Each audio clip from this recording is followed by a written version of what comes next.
What's up, guys? Welcome back to my channel. So I'm here today to talk about Real Housewives of Miami, Season 6, Episode 8, Palm Beach Pandemonium. So be sure to like, comment, subscribe, and let's jump right on into it. So after OK, the ladies continue reacting to the whole Google alert situation. Larsa says that Jody simply can't afford Lisa the same lifestyle she's used to with Lenny. That's just a fact that she's gonna have to take in and really consider as she moves forward. Alexia says that Jody should at least help Lisa, lease a car, you know what I mean? Considering the whole, Lisa's accused of, planting a listening device in Lenny's car, blah, blah, blah. So, just kind of chatting about that. Gertie says that Jody can at least get Lisa a fucking Corolla. And they're like, bitch, Lisa's never gonna drive that, shut up. Julia then questions, well, what happens if Jody decides to leave? And she mentions that Lisa really needs to prioritize herself and her kids right now. And Julia says that she was actually concerned at the opera party, the fuck cancer party. And before she continues kind of painting the picture with that, Alexia chimes in agreement and she says, why did you leave your kids at home after they saw what they saw? So Julia's the one who brought that aspect up, and Alexia kind of drove it home. But they're on the same level, it seems. So yeah, that's how they bring up, because so far it's been some conversation about, all right, so Lisa is so stuck on Jody. She keeps talking about the Lenny situation with him. She's leaning on Jody so hard, moving forward so quickly, blah, blah, blah. She's to get her own place. Now they're talking about whether she's prioritizing her kids or not. So it's ooh, girl, it's a little bit slippery ass slope, you know what I mean? And notably, everyone at the table is discussing it except Kiki. She's I already said my piece to Lisa. She kind of snapped at me. I'm not saying shit. Kiki really didn't say anything against Lisa's entire episode. In fact, later on when Lisa was in the fucking lion's den, as Adriana put it, Kiki was kind of the peacemaker, it seems. So we see that. Gertie says that Larsa should probably give Lisa this advice because I guess Lisa and Larsa are a lot closer, kind of like how Nicole and Gertie are best friends, it seems. They're some of those closer relationships, Julia and Adriana, Alexia and Marisol, you know how it is. So she says that, and then Larsa chimes in and she says, Lisa just isn't listening to advice right now. So she kind of turns it down. She does say that, someone else has to bring it up and she'll help out. And Alexia and Marisol, they nominate Julia to bring it up. And they're kind of we've all kind of tried so far. Julia, it's your turn. To be fair, Julia was the one to bring up, well, why did Lisa come to the fuck cancer party if, the situation at Lenny's was so horrible? You know what I mean? And, to Julia's point, the way Lisa was, so it's kind of there are two realities. It's either, yeah, it was as bad as Lisa described it and she still went to the party, or it wasn't as bad as Lisa described it and that's why she felt comfortable leaving the kids. You know what I mean? Those are kind of the two realities of it. But they're questioning Lisa's prioritization of her children. And then there's some croquet activities. The ladies are all cursing and whatnot, and Kiki has a nip slip moment as she's running around. This whole thing.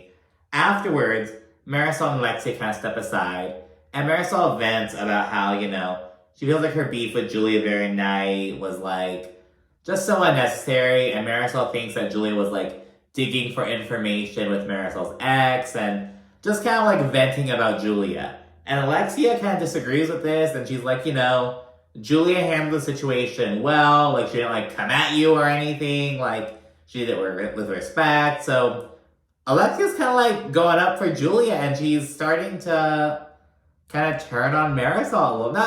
I want to say turn on Marisol, but she definitely isn't riding for her like she did in the past. Which is probably a good thing, because in the past it's well, damn, you can't have an issue with Alexia or Marisol without looping the other one in, fucking two peas in a pod, sharing a brain type shit. But now we're starting to see some of that deviation thanks to Julia, so I'm honestly here for it, because again, it gets annoying, it's Alexia, Marisol, think independently, I get that you guys are friends, but like, damn, you know? And Marisol says that it isn't cool that Alexia is siding with Julia. And she also says some shit like, everyone else in the group gets to vent except for me. I keep getting shut down. And it's kind of like, I mean, Lisa was kind of in a similar situation, but maybe it's because, maybe the mindset is like, yes, we are like shutting Lisa down, but because we've been listening to this for the past year. You know what I mean? Whereas with Marisol, she's kind of like, well, damn, I'm not even getting a chance to like get my shit out. So, but they're like, these aren't the same thing. You know what I mean? And Alexia tells Marisol she's overreacting, and Marisol shuts the conversation down. She's like, not receptive to it. In the confessional, Alexia says that like, sometimes it's kind of hard to like be real with Marisol about like this kind of shit because she's just so not receptive. But Marisol's kind of said the same thing about Alexia in the past, so who knows about that. Back at the resort at this point, everyone's getting ready for dinner. Julia tells Adriana and Nicole about, you know, the croquet activities and like how they all had a conversation and want to talk to Lisa that night. Before dinner, Julia pulls Alexia aside and they kind of have a moment and she's like, you know, I have to ask you something. I want you to be totally honest. I'll be honest too. Pinky promise. And she's like, you know, why did you feel the need to like say, oh, I have to ask Todd if I can share a room with you? And Alexia, she's like, oh, I was just joking around. And Julia explains that, you know, she kind of felt like it fed into the whole like, oh, predator narrative. Like, oh, like, are you gonna like make a move on me because you're a lesbian? And Julia's like, you know, just kind of explaining that. And Alexia's kind of like, oh no, it was just like a bad taste joke. Like, it's nothing, like, I would never like, you know, feel that way. And Julia kind of clocks that Lexi feels uncomfortable, but it's like, of course, like, you know, you're kind of bringing this kind of thing to the table, but she moves on with her. So they can have that moment. At the table, Lisa then discusses her perfume journey a little bit, and Adriana fucking cries alligator, because she, like, heard something from the water area and thought she saw these two eyes. She's like, oh my god, it's a gator! Everyone fucking flipped out, and it's like, girl, like, when you're down in Florida, you never fucking know, you know what I mean? Like, God, my dad was just talking about how because my stepmom was like, oh, let's go, like, Disney World. My dad's like, nope, I don't want to go there because, like, back in, like, 2016, an alligator was at the fucking, like, Disney resort down there, and it fucking got a 2-year-old, and it killed him. So it was a big old thing, and since then, I saw something that, like, oh, there've been, like, over 200 gators removed from the area since then. But it's like, girl, it's too damn close for, like, my comfort. Like, oh my goodness. So, yeah, they have a little moment. Afterwards, Nicole's like, you know, no more ketamine for you, Adriana. Like, just kind of joking around about that. Settling down, Kiki thanks Lisa for having them all there, especially her. And just kind of has the moment. And, you know, it's really graceful. Lisa, like, oh, of course, I'd like, you know, so things can be a lot better between Lisa and Kiki. As I mentioned, Kiki was literally the only one at croquet, not piling onto the bullshit. Nicole then mentions how she's having an upcoming Mother's Day brunch, which, side note, it looks like she and Alexia are going to get into it, so I'm looking forward to that. Julia proceeds to kind of take the floor at that point, and she thanks Lisa for attending, you know, her little opera thing at the Fuck Cancer party. Lisa's like, of course, I wouldn't have missed it for the world or anything. And Julia's like, you know, I really appreciate that, and I couldn't help but think that must have been really hard for you to have made it because, you know, like, you were dealing with that horror story at Lenny's house, at your house with Lenny beforehand. And, you know, Lisa's like, oh, it was fine because, you know, it was my kid's bedtime. So they were like, oh, we're to bed. It was all fine. And Julia responds by saying, you know, I feel like me and Alexia felt similarly in the sense that we're better mothers than wives. Like, the kids always come first, right? And Lisa's like, right. And, you know, in the confessional, Larsa, Gertie, and Marisol all say this was not how the conversation was meant to go down. I think they're saying it in that it's not as, it's not supportive as they would have thought. It's kind of setting a tone to be like, what, why are you making these decisions? They're kind of like mom-shaming Lisa in a way. Like, why would you leave your kids in that situation? But again, it's like, was the situation not as bad as you described it and that's why? Or, like, did you just feel like, well, it's bedtime, it's fine, like, I don't know. Or were the kids not, like, right, because Lisa described it as like her kids were like right there. They heard their grandma say like a bad comment to Lisa. Was like maybe were the kids like in the room instead? Like what was the situation? So that's kind of what they're getting at. Julia and Alexia say that, men come and go, but the kids need like the mom's stability. Like the mom is always the one who's gonna be there for the kids. And Nicole says that, this judgment coming from Alexia is super rich considering how Alexia is super defensive over her grown-ass kids. But she's kind of like checking Lisa over how she's her parenting decisions with her two young children. And Nicole says in the confessional, by the way, not like at the table. Julia then says that Lisa should move in somewhere by herself and not like bounce the kids from like the house with Lisa and Lenny to this house with Jody. And Lisa does agree with this. And Lisa then notes that, she's always going through something with Lenny and she just needs to kind of get out of that house. So again, Lisa's kind of taking things in stride. Again, she's kind of agreeing with Julia at certain points. And after bringing up the housing situation, Alexia chimes in and mentions the Google alert. And, once the lady's been dissecting, like, do you have like a tapeworm? How'd you spend this much on Instacart? And other people are like, well, it's not just groceries. It's like Target, blah, blah, blah. I was kind of talking about it. And Lisa says she feels like she's being interrogated. And, she brings up how the group now all of a sudden wants all this information. Yet when she's venting, she's accused of only talking about it. She's kind of like, what the fuck do you guys want? You guys don't want to hear me vent about it, but you want this information on your own terms. Like, what is it? And while discussing it, Lisa says that all these articles trigger her. And Alexia's like, you just have to be smarter than that, Lisa, and not let it get to you. And it's like, Alexia, like, okay, girl, like, you have to be smarter than that. And that probably, like, hit a nerve with Lisa, because you know how Lenny is. Like, oh, like, do you get that? He probably belittles her in that way. And that's the thing with these guys. Like, later on, Lisa makes a comment, like, men in Lenny's position do this to women all the time. And that's so true, you know what I mean? Like, always talk about, oh, I need this rich guy to take care of me. But if he's taking care of you, bitch, he can fucking choose when to fucking stop doing so. And that's when shit gets fucking real. When you give him that power like that, it's like, oh my god, it's just like really, it's really upsetting. You know what I mean? It's like you gotta. It's hard to find like a good man up in that who's in that like position of power like that. But anyways, Gertie at that point brings up the earlier conversation about the car situation, and this leads Alexia to ask Lisa, "Did you drive Lenny's car to Palm Beach?" And Lisa responds by asking, "Did you drive Todd's car?" And Alexia's like, yeah, I drove our car, but I'm good with Todd. You're not good with Lenny. And it's like, well, it's a speculation about if you're good with Todd. But I get Alexia's point, but I also get Lisa's point, because Lisa goes on to ask, why are you getting so defensive? You can ask me all these questions, but I can't ask these questions too.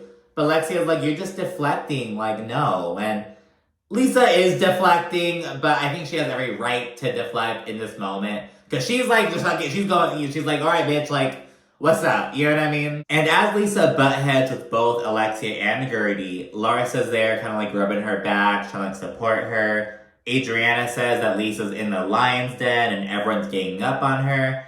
And, there's some more conversation about the car situation and whatnot. And Gertie winds up side-eyeing Larsa a bit because she's like, you had so much shit to say earlier at croquet, but now you're silent. But to play devil's advocate, maybe Larsa's being so silent because, you guys are all going in on Lisa. And Larsa did say, I'm not going to bring anything up, but if one of you guys do, I'll help out. But this did not go as according to plan. To me, she's like, I'm going to shut up and support my friend in this scenario. You know what I mean? Because, I'm sure Adriana may have some thoughts about, how Lisa's navigating the situation. But she's putting her friend first and having empathy. So maybe that's why Larsa was shutting up after talking shit earlier. It's like, you bitches are going in on my friend. The best thing to do is to, shut up and support her right now. And I'll talk to the bitch later. I'm gonna play devil's advocate and go with that, to be honest. And at that point, Gertie says that they all think that Jody is great, but they question if, their relationship is moving too quickly. And Nicole adds that, maybe Jody is occupying time and energy that could be put towards, you know, herself, her children, her brand, all that stuff. And Nicole is clearly kind of trying to choose her words very carefully, you know what I mean? Lisa then says that the group is coming for every aspect of her life that makes her happy. She then says that Jody didn't sign up for all this, but he's still there. And I'm like, well, hold up, bitch. Lenny filed for divorce like just about a year ago. And you've been with Jody for 9 months. You got with him 3 months. Like, he did sign up for this. Now, he may not have signed up for the particulars of it. You know, it's kind of like, you know, you don't know how that's going to get. But, like, you know, if he didn't want to support you through your divorce, maybe he shouldn't have fucking approached you to date until later on, after your divorce. Like, so the whole, oh, Jody didn't sign up for this. No, he did. He could have waited it out, you know what I mean? But then he would have lost his chance to get with Lisa, but, you know, that's... So, I'm not here for that shit. Lisa then says that she likes being in a relationship and, you know, she's not with the dating scene and she doesn't want to go out all the time. And everyone's like, you do go out all the time. It's just like, so, and they're all kind of like, bitch, like, stop it. But I kind of, like, I can't get what Lisa's trying to say. Like, I don't, like, want to go out as a single person, but it's kind of different when you're going out with your partner. I don't fucking know. But it's like, girl, you have to learn how to be single. Like, you're speaking on, like, yeah, you know, we are moving quickly, but it's because I just don't like being single. That's a different problem, girl. Yeah, that's a separate, like, that's still an issue you have to, like, get with, you know what I mean, and address. But, hey, you know what I mean? Then Gertie asks, you know, is Jody only supporting you emotionally, or is he also supporting you financially? And Lisa calls this an overstep. She thinks that everyone just needs to stand down and, like, respect her boundary with all that. And she's like, hey, like, cut the fuck out. This prompts Alexia, though, to bring up how back when she was, like, in litigation with Herman's estate and all that shit, her ex-husband who passed away, Lisa asked her if Todd was supporting her financially and helping her out. And Alexia at the time was like, well, no, why should he? We're just dating.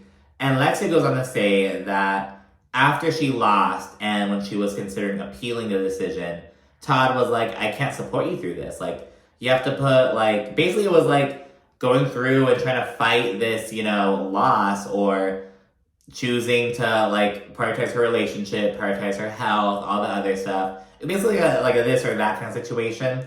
And Alexia, she's kind of, like, pushing Lisa to either, like, to maybe, like, just, I don't know, is she encouraging to, like, just back away from the Lenny bullshit and prioritize Jody? But it's not the same thing. We're not talking about your estate. This is, like, Lisa's whole livelihood and, like, just the other bullshit. Like, later on in the episode, it gets really nasty. Lenny starts going in on calling Lisa an unfit mother and whatnot. So it's all this. And Lisa points this out, and she's like, you know, I hear you. I hear what you guys are saying. But my situation is very different. And as I mentioned earlier, Kiki's like the mediator, peacemaker of this. And she says, you know, Lisa, we all understand and we all want to support you and we're all here for you. And she initiates a big old group hug.